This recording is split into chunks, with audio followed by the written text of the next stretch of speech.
வணக்க மக்களே, நாம இந்த ஆரோக்கியமான பதிவில் உடலில் ரத்தத்தையும் ரத்த அணுக்களையும் அதிகரிக்கிறதுக்கு என்னென்ன மாதிரியான ஆரோக்கியமான உணவுகளை எடுத்துக்கொள்ள வேண்டும் அப்படின்றத பார்க்க போகிறோம். இப்போ உடலில் ரத்தத்தினுடைய அளவு குறையும் போது அதில் இருக்கக்கூடிய ரத்த அணுக்களும், அதாவது ரத்த சிகப்பணுக்கள், ரத்த வெள்ளை அணுக்கள்லாம் குறைய ஆரம்பிக்கும். ரத்த வெள்ளை அணுக்கள் குறைஞ்சதுன்னா நோய் எதிர்ப்பு சக்தி திறன் குறைஞ்சிரும். ரத்த சிகப்பணுக்கள் குறைஞ்சதுன்னா ரெட் பிளட் செல்ஸோட கவுண்ட் குறையும் போது ஹீமோகுளோபினுடைய கவுண்ட்டும் குறைஞ்சிரும். இதனால ஆக்சிஜன் சப்ளை போதுமான அளவு கிடைக்கலன்னா அனீமியா என்று சொல்லக்கூடிய ரத்த சோகை நோய் ஏற்படுங்க. போதுமான அளவுக்கு உடலுக்கு ரத்த ஓட்டமே கிடைக்கல அப்படின்னா உடல் பாதிக்கப்படும். அதனால ரத்தத்தையும் அதிகரிக்கிறதுக்கும் ரத்த சிகப்பணுக்கள், ரத்த வெள்ளை அணுக்கள் போன்ற ரத்த அணுக்களையும் முறையான அளவில் பராமரிக்கிறதுக்கு என்னென்ன மாதிரியான ஆரோக்கியமான உணவுப் பொருட்கள் எடுத்துக்கணும் அப்படின்றத விளக்கமாக பார்க்கறதுக்கு முன்னாடி இந்த வீடியோவுக்கு மட்டும் ஒரு லைக் கொடுத்துட்டு இந்த தகவல் உங்களுக்கு தெரிஞ்சவங்களுக்கும் ஷேர் பண்ணிடுங்க. ஏன்னா இது அவங்களுக்கும் பயனுள்ளதாக இருக்கக்கூடிய ஒரு ஆரோக்கியமான பதிவு தான். இது போன்ற அப்டேட்ஸ்கள் நீங்கள் தொடர்ந்து பார்க்கறதுக்கு நம்மளுடைய ஹெல்த் நியூஸ் தமிழ் சேனலை மறக்காம சப்ஸ்கிரைப் பண்ணி வச்சுக்கோங்க. பக்கத்தில் இருக்கக்கூடிய பெல் பட்டனையும் கிளிக் பண்ணி ஆல் அப்படின்ற ஆப்ஷனையும் செட் பண்ணி வச்சுக்கிட்டீங்க அப்படின்னா நாங்கள் போடக்கூடிய எல்லா அப்டேட்ஸும் உங்களுக்கு நோட்டிஃபிகேஷனோட அடிக்கடி சேரும். சரிவாங்க மக்களே, இப்போ வீடியோக்குள்ளே போயிடலாம். முதல்ல நீங்கள் பீட்ரூட் உங்களுடைய உணவுகளை சேர்த்துக்கொள்ளலாங்க. அதை ஜூஸாகவும் எடுத்துக்கலாம். மேக்ஸிமம் முடிஞ்ச வரைக்குமே பீட்ரூட் சமைத்து எடுத்துக்கொள்ளுங்க. சமைத்து எடுத்துக்கொள்ளுதான் நமக்கு ஆரோக்கியமே. ஸோ பீட்ரூட் நமது உடலில் ரத்த விருத்திக்கான சிறந்த உணவுப் பொருளாக இருக்குது. இதில் இரும்பு சத்து வளமான அளவில் நிறைந்திருக்குங்க. அதோடு இதில் உடலுக்கு தேவையான ரத்த சிவப்பு அணுக்களினுடைய எண்ணிக்கை அதிகரிக்கக்கூடிய புரோட்டீன் சத்துக்களும் அதிகமாக நிறைந்திருக்கு. இதனை நம்முடைய தினசரி உணவோடு எடுத்துக்கொண்டோம் அப்படின்னா உடலில் ரத்த ஓட்டத்தினுடைய அளவு அதிகரிக்கும். அது இல்லாமல் பீட்ரூட் நம்ம ரத்தத்தை சுத்தப்படுத்தும். அதில் இருக்கக்கூடிய கிருமிகளை உங்களுக்கு அகற்றக்கூடிய ஒரு சிறந்த உணவுப் பொருளாக இருக்கு. ஸோ வாரத்தில் 2 தடவை சமைத்து எடுத்துக்கோங்க. வாரத்தில் ஒரு தடவை பீட்ரூட் ஜூஸை நீங்கள் குடிச்சிங்க அப்படின்னாலுமே உங்களுக்கு அந்த ரத்த சிகப்பணுக்கள் கரெக்டான லெவலில் வந்துடும். ரத்தம் சுத்திகரிக்கப்படும், கிருமிகள்லாம் உங்களுக்கு அகற்றப்படும். போதுமான அளவுக்கு ரத்த ஓட்டம் உங்களுடைய உடலில் ஊற ஆரம்பிக்குங்க.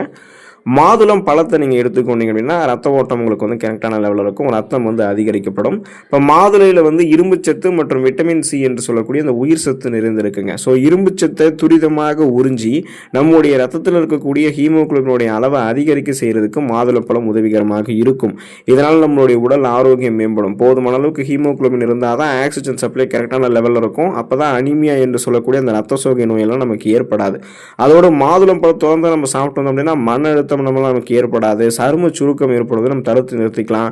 உடலை புத்துணர்ச்சியாக வைத்துக் கொள்ளலாம். ஸோ இதெல்லாம் ஒரு பக்கம் இருந்தாலும் ரத்தம் போதுமான அளவுக்கு நம்மளுடைய உடலில் பார்த்தீங்கன்னா கரெக்டான லெவலில் இருக்கும். ரத்த அணுக்களும் முறையான அளவில் பராமரிக்கப்படுவதற்கெல்லாம் நம்ம மாதுளம் பழத்தை எடுத்துக்கொள்ளலாம்.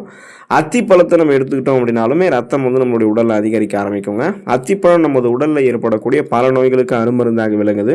ஸோ ஃபார் எக்ஸாம்பிள் அந்த அஜீரண கோளாறு, நுரையீரலில் இருக்கக்கூடிய அடைப்பு, சருமம் சார்ந்த பிரச்சனைகள் அனைத்திற்குமே அத்திப்பழம் ஒரு சிறந்த தீர்வாக இருக்குங்க.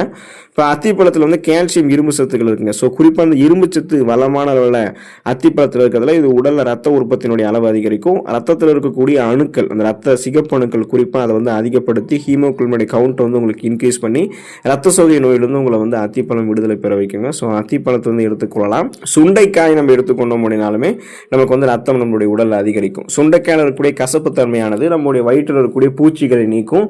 அதோடு உடலில் புதிய ரத்தம் உங்களுக்கு ஊறுவதற்கு உதவி வேணும் அப்படின்னா சுண்டைக்காய் உங்களுடைய உணவுகளை சேர்த்துக்கலாம். ஏன்னா இப்போ புதிய ரத்தம் நம்மளுடைய உடலில் ஊறும்பொழுது ரத்த அணுக்கள்லாம் கரெக்டான லெவலில் நமக்கு வர ஆரம்பிக்கும்.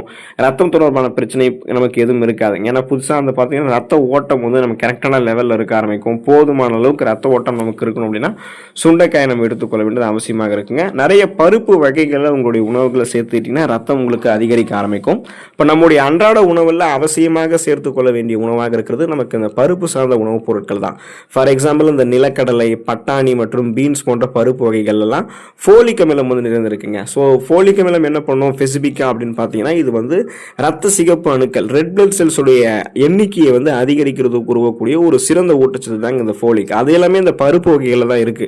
அதனால நீங்க இதை எடுத்துக்கிட்டீங்க அப்படின்னா ரெட் பிளட் செல்ஸ் இன்க்ரீஸ் பண்ணிக்கலாம். அந்த ரத்த சோகை பிரச்சனை விடுபட்டலாம். ஏன்னா அந்த ரத்த சிகப்பு அணுக்கள் அதிகரிக்கும் போது ஹீமோகுளோபின் கவுண்ட் இன்க்ரீஸ் ஆகும். ஹீமோகுளோபின் போதுமான அளவுக்கு உடல் உறுப்புகளுக்கு ஆக்சிஜனை சப்ளை பண்றதால ரத்த சோகைக்கான அறிகுறிகளான மயக்கம், தலைவலி, வாந்தி, இந்த மாதிரி உடல் பலவீனம் ஏற்படுவது, கவனமின்மை ஏற்படுவது, இந்த மாதிரி அறிகுறிகள் எதுவுமே இருக்காது. கீரை வகைகள் உங்களுடைய உணவுகளை நீங்க சேர்த்துக்கிட்டீங்கன்னா ரத்தம் உங்களுக்கு அதிகரிக்கப்படும். ரத்த அணுக்களும் கரெக்டான லெவல்ல இருக்கும். கீரை வகைகள்ல நம்முடைய உடலுக்கு தேவையான ஊட்டச்சத்துக்கள் நிறைந்திருக்குங்க. உடல்ல ரத்த ஓட்டத்தை அதிகரிக்க இரும்பு சத்து நிறைந்திருக்கக்கூடிய முருங்கை கீரையை நமது உணவுல அடிக்கடி சேர்த்துக்கொள்ளலாம். அதே சமயம் உடல்ல புதிய ரத்தம் உருவாகி உடல் வலிமையோடு இருக்கிறதுக்கு பொன்னாங்கண்ணி கீரையை சாப்பிட்றதுமே நமக்கு நமக்கு வந்து நன்மை பயக்குங்க. மேலும் புதினா மற்றும் அரைக்கீரையை அடிக்கடி உணவுகளை சேர்த்து கொண்டு வந்தோம் அப்படின்னா உடலில் வந்து புதிதாக ரத்தம் வந்து நமக்கு உருவாகும். ஸோ இந்த கீரைகள்லாம் ரொம்ப ரொம்ப இம்பார்ட்டன்ட்டு. சுழற்சி அடிப்படையில் வாரத்தில் ஏதாவது ஒரு கீரைகளை சாப்பிட்டுட்டே இருங்க. ரத்தம் வந்து போதுமான அளவுக்கு உங்களுக்கு வந்து அதிகரிக்க ஆரம்பிக்கும். ரத்த அணுக்களும் முறையான அளவில் பராமரிக்கப்படும். இன்னும் ஒரே ஒரு பழம், இது வந்து நீங்கள் சாப்பிடாம மட்டும் இந்த டயட்டை க்ளோஸ் பண்ணாதீங்க. பேரிச்சம்பழம் நீங்கள் வந்து எடுத்துக்கொள்ள வேண்டியது அவசியங்க. வளமான அளவில் இரும்புச்சத்து பேரிச்சம்பழத்தில் வந்து இருக்குங்க. ஸோ இதை வந்து தொடர்ந்து நீங்கள் தினந்தோறும் ஒரு நாளைக்கு 3 பேரிச்சம்பழம் அப்படின்ற அளவில் எடுத்துக்கோங்க. பேரிச்சம்பழம் நம்முடைய உடலில் அந்த இரும்புச்சத்தை அதிகரிக்கும். அதனால் பார்த்தீங்கன்னா ரத்த சோகை நோய் உங்களுக்கு வந்து இருக்காது. ரத்தம் போதுமான அளவுக்கு இருக்கும். ரத்தத்தில் இருக்கக்கூடிய கிருமிகள் வந்து உங்களுக்கு அழிக்கப்படும். நோய் எதிர்ப்பு சக்தி திறனையும் பேரிச்சம்பழம் வந்து கொடுக்குங்க. ஸோ குறிப்பாக பார்த்தீங்கன்னா தினமும் பேரிச்சம்பழத்தை எடுத்துக்கொள்ளுங்க. நன்மை உங்களுக்கு வந்து கிடைக்கும். இந்த உணவுகள் தொடர்ந்து நீங்கள் எடுத்துக்கிட்டீங்கன்னா போதுமான அளவுக்கு ரத்தம் உங்களுக்கு ஊற ஆரம்பிக்கும். ரத்த ஓட்டம் தடைபடாமல் சிறப்பாக இருக்கும். ரத்தத்தில் இருக்கக்கூடிய அணுக்களான ரத்த வெள்ளை அணுக்கள், ரத்த சிகப்பு அணுக்கள், ரத்த தட்டுக்கள், அந்த பிளேட்லெட்ஸோட கவுண்ட் எல்லாம் கரெக்டான லெவலில் இருக்குங்க. ஸோ உங்களுக்கு எந்த பிரச்சனையுமே ரத்தம் தொடர்பான பிரச்சனை அப்படின்னு சொல்லிட்டு எதுவுமே உங்களுக்கு ஏற்படாது. குறிப்பாக அனிமியா என்று சொல்லக்கூடிய ரத்த சோகை நோய், அந்த நோய் உங்களுக்கு ஏற்படாது. ஏற்பட்டிருந்தாலுமே அதை குணப்படுத்திக்கிறதுக்கெல்லாமே இந்த உணவுகளை தொடர்ந்து சுழற்சி அடிப்படையில் எடுத்துக்கொண்டே இருங்க. நலம் பெறலாம். அடுத்த ஆரோக்கியமான பதிவில் மறக்காமல் சந்திப்போம். நன்றி மக்களே.